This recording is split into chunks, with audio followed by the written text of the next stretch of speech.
from now.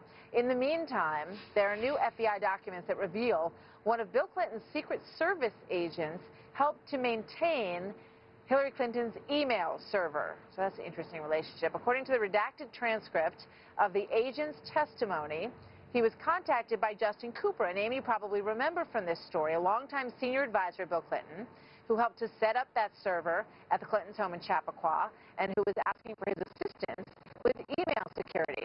The agent passed along some information to Brian Pagliano, another name you probably remember, and someone else who took the fifth in this case, the State Department employee and former Hillary Clinton campaign staffer, who was largely responsible for setting up the server. So this is the circle that had a very tight handle on how that server was operated and taken care of. So that agent, the Secret Service agent, also helped the Clinton Foundation in a case that was related to theft of information on the Clinton Foundation information systems.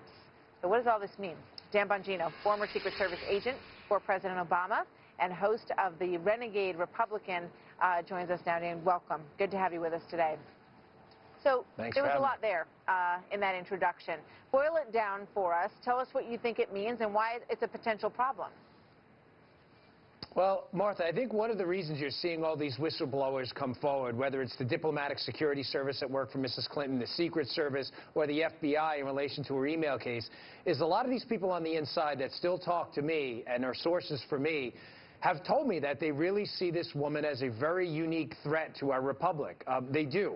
And that omerta that we need to keep quiet for the sake of keeping quiet is now gone. The veil of it's gone. And this story about an agent being used to assist with Clinton Foundation server issues, security issues, which is totally against the rules for the Secret Service, I'm pretty confident I know who the agent is totally unsurprising to me, and I'll bet there's a lot more there that's not being said. I'm reasonably confident of that as well, based on some stories I've heard about what actually happened over there. Wow.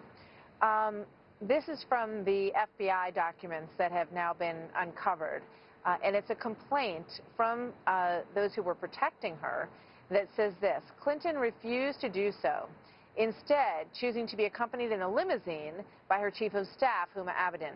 This frequently resulted in complaints by ambassadors who were insulted and embarrassed by this breach of protocol. Redacted explained that Clinton's treatment of DS agents on her protective detail was so contemptuous that many of them sought to be reassigned for employment elsewhere. So it's saying that rather than have those officials that were there to protect her ride along with her, and in some cases rather than having the ambassador that she was spending time with ride along with her, she booted them from the vehicle and wanted Huma Abedin to be there. Why does that matter? Yeah. Well, it matters because, you know, and ironically, she did treat Secret Service agents generally, not every one of them, but poorly. She just did. And, you know, why would, again, I say this and other agents like Gary Byrne, who was a uniformed division officer, say it? Because, Martha, it fits with a larger narrative with Hillary Clinton. Her elitist snob attitude towards the military and towards her Secret Service agents, which was pretty pervasive during my time with her, it parlays into this elitist attitude towards government, too, that the rules don't apply to her. That story you just read about the protocol, that is a major slap in the face. I remember doing overseas security advances.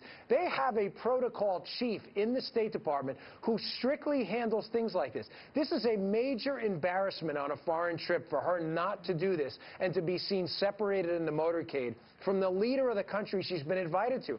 But Martha, again, she's an elitist. She acts like a snob. She treats people terribly, and she doesn't care about your feelings or, frankly, any protocol rules the government has. It doesn't matter. It's all about Mrs. Clinton all the time. She doesn't care. And she treated female agents terribly, too, which I find ironic because she says she's a, you know, there's a war on women. Yeah, there was a war on women in the Secret Service. She waged it. She was really terrible. Wow. And I guarantee you, you're going to hear more people start to talk about it. And I know that, you know, you have personal experience to back up your opinion here. You know, I'm curious, are you getting a drift from Secret Service agents who are thinking that perhaps there will be another Clinton presidency, that they're going to have to protect her again?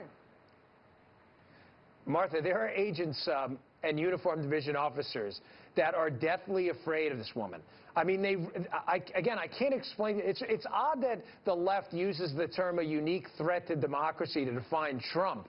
But when you talk to people who actually know Mrs. Clinton and worked with her in the military, the Secret Service, and the Diplomatic Security Service, That's the exact same expression they used to talk about Hillary Clinton. You know, I can't tell your listeners who to vote for. They're all adults. They can make up their own minds, okay? But I'm telling you, this woman has to be kept out of the White House. She views government as a tool for her own political ambitions. That is it. Public service means absolutely zero to the Clintons, and especially to Hillary Clinton. She's very dangerous. No doubt she would dispute that notion, but from your experience, that's your opinion. Maybe. Dan, thank you for being here today. Good to talk to you.